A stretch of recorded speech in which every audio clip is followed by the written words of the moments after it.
live. Cutting through the noise. Yes. Cool. Cassie, we are today talking about PR, the traction channel. Interesting traction channel because a lot of people equate PR with press release. Only. It is the acronym after all. Yeah.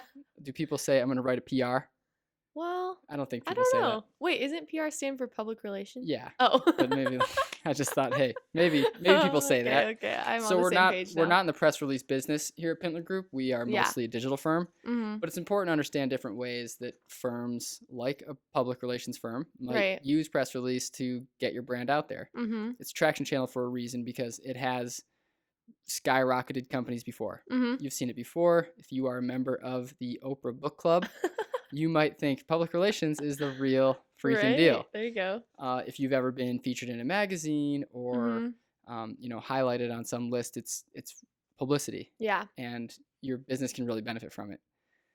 Today, though, we're looking at it from a couple different angles. The first is a way that Jeff Bezos uses it in Amazon. Yeah. Which is really cool because this is an internal press release. Right. Different than most people think. Yeah. I know you had a chance to research it. Maybe I'll kick off with some of my research and then we can kind of chat about how that could be applied to different businesses. For sure. So the way that I found Jeff Bezos using press releases internally, and some of you might have heard this before, he actually uses it when people are pitching new product ideas. Right. Amazon Prime is a good example. At the onset of the idea, it might be confusing. Like, what pains are you solving for customers? Right. And when you're sitting at a conference table, you talk about, well, let's think about the margins of this idea, yada, yada. They sort of begin with the end in mind. Yeah. And think about how is this going to look on the cover of the New York Times? Right.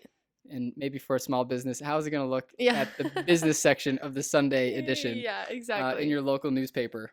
But I thought that was a really cool way to think about idea generation. Yeah. Because you have to simplify it. And so the way that they do it, and this comes from an article, and I can link up to the show notes, from a former Amazon employee. Basically, he says Amazon is focused like a laser on customers, period. Cool. Instead of starting with an idea for a product and trying to convince executives that customers will love the idea, Amazon works from the perspective of the customer to come up with the ideas that will legitimately generate value. For example, Prime was created because it was understood with Amazon that customers wanted to buy quality products for less money and customers want to receive products as fast as possible. Fast forward to today, we have 2-day shipping. Yeah. It's like we're here. People just expect it, right? It's now the future. And we're in Montana. Think if you're in New York City, it's like same yeah. hour Seriously, delivery. Yeah. And then at a high level, the press release follows this outline. So we're at a meeting and Cassie, you come to the meeting and say, okay, I have this idea. You would start with a heading, name the product in a way the reader, i.e. your target customers, will understand. So this is not, cost-saving FedEx 2-day. You're like, no, this is Amazon Prime, 2-day shipping guaranteed. Yeah. Subheading, describe who the market for the product is. So that would be, customers in everywhere USA. I don't know if they do international too, probably. Probably, I don't know. Probably like drones. Summary, give a summary of the product. That's self-explanatory. The problem, describe the problem your product solves. Be clear, period. Solution, describe how your product solves the problem. A quote from you, so quote from the business. And then this is kind of cool. A quote from the potential customer. So of course the product hasn't existed yet. Right. But they're going to pretend like this is something that somebody who uses the product would say.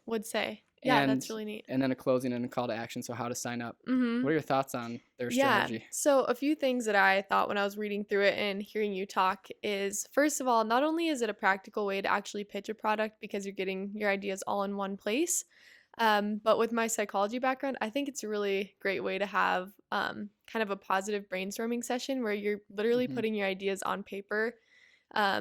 And one thing that I think is important to Amazon is that they are acting as if this has already been a huge success. Right. You're not pretending like maybe it's going to take off. So you're setting yourself up for success and you're setting yourself up for big success while also pitching a product that you're passionate about and that you can actually see people using. So it's kind of a visualization technique. Yeah. Great athletes, coaches. I think Mike Krzyzewski of Duke says, okay, a lot of time of our practice, maybe not a lot of time, but they spend time just closing their eyes, visualizing like what's it going to look like when we're ripping down the banners. Right. Like how are we going to climb the ladder? What piece of the net are you going to cut first? and so Right. that they can picture that end moment. Okay, now Mhm. how do we fill in the gaps? Right. And so I know the traction channel this week is PR, Mhm.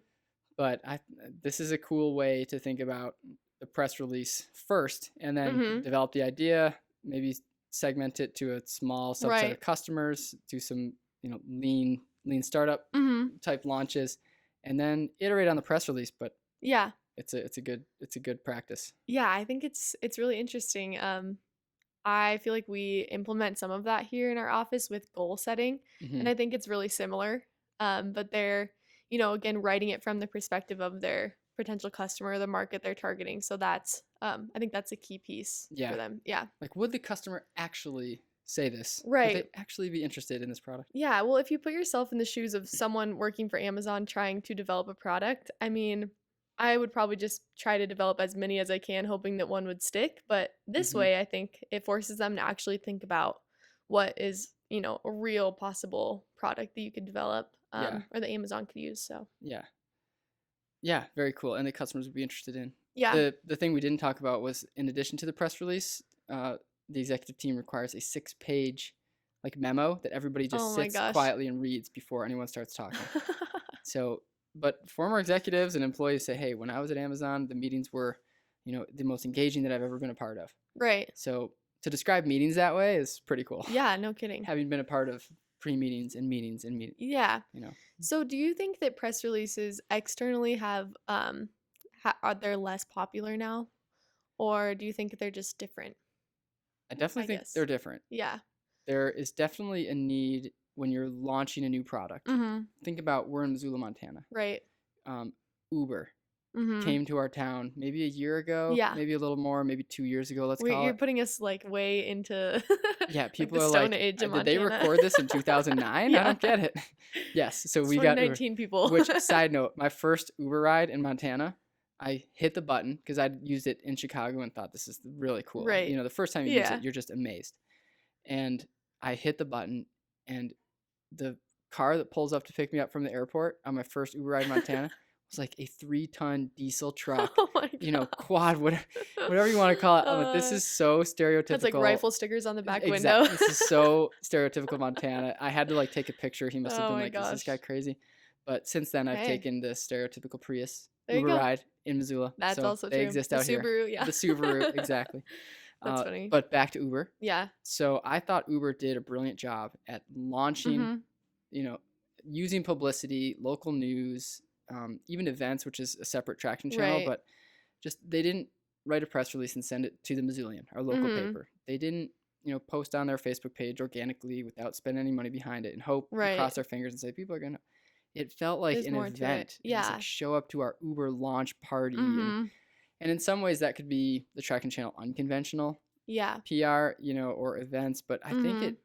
a lot of these traction channels are adjacent. Yeah, they start to merge together a little They bit. do. There's definitely some Mhm. some blurred lines there, but Uber, I thought, did a really good job of using traditional channels because you saw it in the newspaper Mhm. with 2019 digital Facebook event. Right. They launch it. They give you, your first week or 2 weeks of Uber rides were Mhm. free. So Yeah. they bundled it with all these cool promotions. Um, but press releases, for you talk to like a traditional journalist, Right. which we all know these people. Yeah. They show up and they've got their legal pad and their Uh-huh. notebook, and you're The like, "Where's your camera. iPad? Yeah. What are you doing?" Yeah.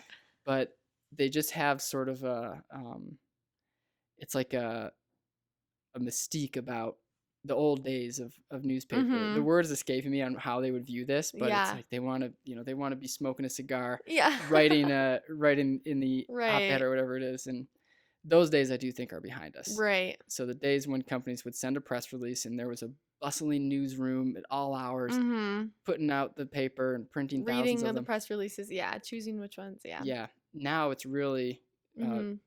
aptly cutting through the noise. You got to Yeah. get through Yeah. to the right people. Because I think there's an overwhelming amount of media out for people right now, and I bet Hmm. the people that are writing it feel the same way. There's an overwhelming number of topics they could write on. Right.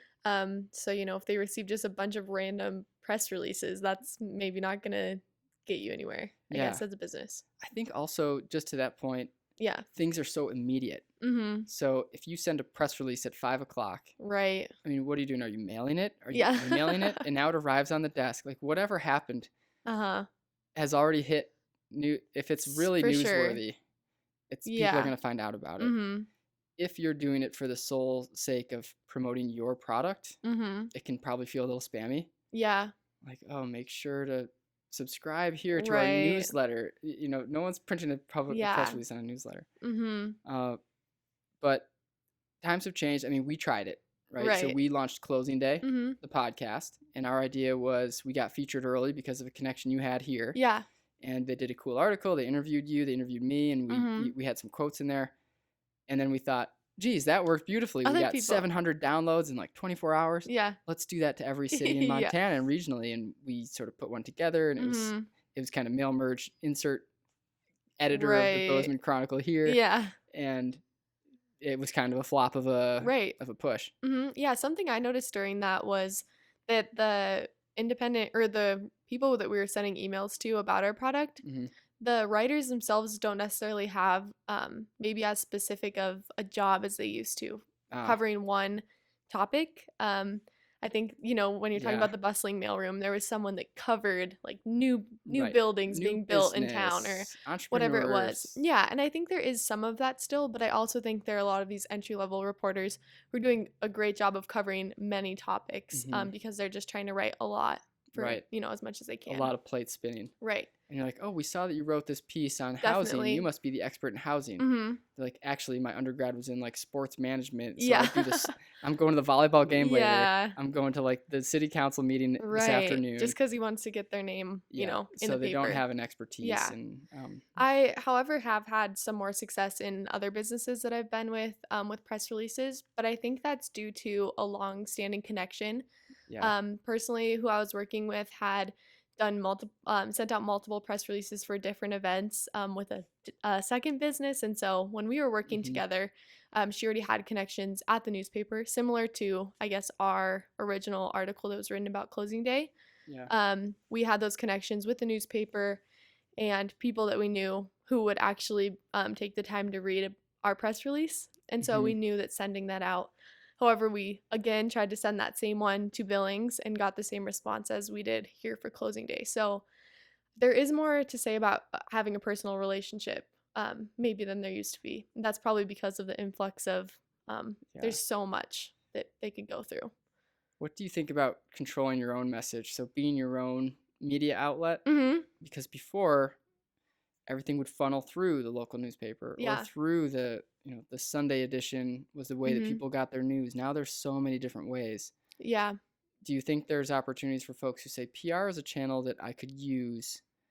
I mean, Instagram, like tagging a news source, Right. or Facebook, like mentioning a news source in a quick announcement Yeah. that's not structured like a press release, but Mm-hmm. is just kind of calling out, hey, you should share this on your feed because that might reach just as many Right. people. Yeah, I've seen that actually take place where Hmm. people do post something that's interesting and a local newscaster and journalist finds it and messages them on social media. So I think it's definitely possible. I also think that maybe sometimes the people that are manning the social media are able to share more things because, maybe they're not writing a bunch of articles like the person we tried to Yeah. email. Hmm. And it's easier for them just to share a story onto a news And if they page. share it and there's a typo in your Right. piece, they're like, well, Yeah. it's not I didn't write it. Yeah. They wrote that. Mm-hmm. We've got the AP style guide here, Oh and yeah. that's they live by journalists Yeah. AP They style. sleep on it like a pillow, I'm That's sure. right. Osmosis through the pillow it Yeah. goes.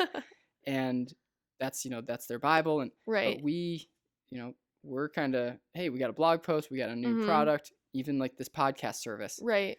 It's got to be newsworthy. But if we share it and say, hey, podcasts are on the rise, the average Mm-hmm. podcast listener to X, and this is why we're doing it, that might be newsworthy to them, but Right. maybe not Mm-hmm. enough to meet the For them to spend time writing it themselves. yeah. I also think this is where the traction channel of blogs also kind of merges Hmm. because writing a blog about your service can sometimes stand as that kind of press release that you send out onto the social media, Right. or maybe it's like something that you sponsor and you kind of act as your own distribution. Yeah. It all sort of starts to merge. Thinking about press releases too, we used to at the university think about, Mhm. is this newsworthy? Is a Right. question that we would ask. I'd be curious if there's articles that maybe we can link up that help people answer that question with like a Right. 5 bullet checklist. Yeah. Like, is this newsworthy or is it just kind of Mhm. spammy? Yeah, Am I just promoting my product here? definitely. Or is there Yeah. actually something Of to announce value. here? Yeah. Like Amazon, you'll see as always. I know we've talked Mhm. about Amazon a lot, but it seems like it's newsworthy because it impacts so many people. Like, hey, Mhm. now it's 1 hour delivery in New York, and that might make the New York Times, Right. or um, ways that they can make their people's lives easier. Mhm. It's not just, oh, we've have this new Yeah. person that we hired, although that Mhm. sometimes makes press releases too. Yeah, well, I think it's kind of about who you're trying to target, I guess. You know, the Missoulian is obviously a large range of people that would see that information. Right. In the example I was talking about earlier, where we found some success sending out PR press releases, we also found a little bit of success reaching out to people that were in more niche markets, with, someone from New York that had an email newsletter Mm-hmm. that published a little bit about us just because their specific market was interested in what we were doing versus the Billings Gazette. Not as many of their readers might have been interested in what we were doing. Sure. Um, so I think there are those niche like magazines or Mm-hmm. even newsletters that are probably even read more than Yeah. newspapers. So Well, it's a big allure when you yeah, see a newspaper say, we reached 20,000 people, we right. reached 60,000 people. Yeah. But then you really have to ask yourself as a Mhm. business, are those the right people? Yeah. And maybe my time would be better spent reaching these 500 people Right. instead of these 50,000. Yeah, maybe if you're opening, the first ice cream shop in your town, that's something everyone would love to hear Of about. course. But if you're, developing a new app or piece of technology that hardly anyone will use, Yeah. then yeah, maybe it's about segmenting Right. and giving that to more people that will care. Yeah, for sure. Yeah. Those big numbers can be blinding. Mhm. 50,000 people I could get in Right. front of, but Yeah. ultimately, how many customers are you going to? Mhm. And we talk about that a lot here is, segmenting, Yeah. and it can be applied to really every traction channel. Mhm. It's like even in PR, Yeah. spend your time. Like, time is a valuable resource, and so if you can spend that time Right. targeting the groups of the clusters where your customers Mhm. hang out, which maybe we should write a blog post on persona targeting, Mhm. Yeah, that'd be a good idea. because then you can start there. Okay, what's Mhm. our persona? Yeah, this is where we're starting. Yeah. Definitely. Yeah, whether you're writing a blog post or Mm-hmm. like targeting ads on social media or something. Yeah, Right. definitely. PR is a really Yeah. interesting one. Yeah. So if unless you have something else to add about press No. releases, sometimes when we get, like you said, get stuck talking about PR, that's all you can think of is press Yeah. release. Right. But what are some other things? I mean, maybe being on a local news channel, TV Yeah. or radio, or what are some other things? Yeah. I think we've covered a lot of them. Mm-hmm. Um, and this book, Traction, was written in 2014. I Right. think 2019, it might be uh, YouTube, Mm-hmm. Oh yeah. like just trying to get, because there's news sources now that Mm-hmm. talk all about different software products. People Yeah. review colleges if you're in higher ed. People Right. will go to different banks and see what was my onboarding process at this bank Mm-hmm. and see if you can connect with them. Like, hey, we want you to see our onboarding process. It's Right. really different. Um, that's sort of influencer outreach. We talked about that a little bit last week. Right, but it all again merges kind Yeah, of the same. the Yeah. lines merge. Really, when PR, think about it, people tend to think of PR as free Mm. because it's Sure. publicity. Yeah. I would push back a little bit on that and just say that PR, to do it right, takes time. Yeah, Which, which isn't free if you're starting a business. hey, if Yeah. you're starting out and you're Yeah. like dollar per hour, like if you're making $30 a month Mhm. and you can afford to spend 30 Yeah. hours on that, Yeah. do it, because you can't spend money on ads yet. Yeah, boots on the ground kind Boots of on the thing. ground, indeed. Yeah. But yeah, getting on a local TV station, you'd have to ask yourself, is that where I want to be? Again, Mhm. it comes back Who to, is watching it? yeah, Yeah. oh, it's the local news, and that might make sense if your demographic trends older.